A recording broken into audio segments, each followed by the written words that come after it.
So I grew up in Germany and came to Australia in 1988 to do an internship at AIMS, because at that time I wanted to be at the best place in the world to do marine science. The plan was to spend 6 months here, but well, it became a little bit longer.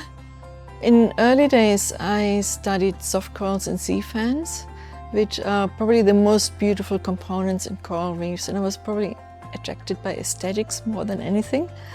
And I found out that soft corals and hard corals dominate completely different ecological niches. We didn't know that.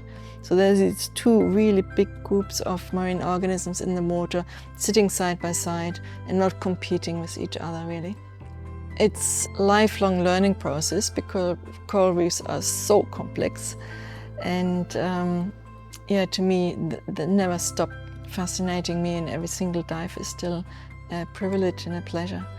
At that time there was very little known about water quality issues and sort of opinions rather than data, and I think we were one of the earlier groups of people to strongly document that the runoff of sediment and nutrients strongly reduces the biodiversity of reefs, makes the macroalgae grow, reduces the amount of soft corals, and changes the ability of reefs to recover.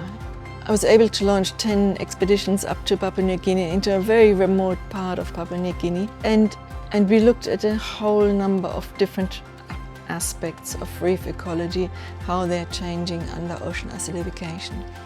During my soft coral surveys, I discovered some carbon dioxide seeps in Papua New Guinea, where CO2 is bubbling out of the seafloor and exposing large swaths of natural coral reefs to high CO2 levels.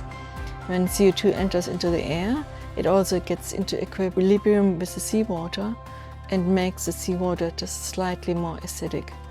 And that makes it really difficult for coral and coral reefs to form calcareous skeletons. And it's probably one of the big unrecognized threats our oceans are still facing.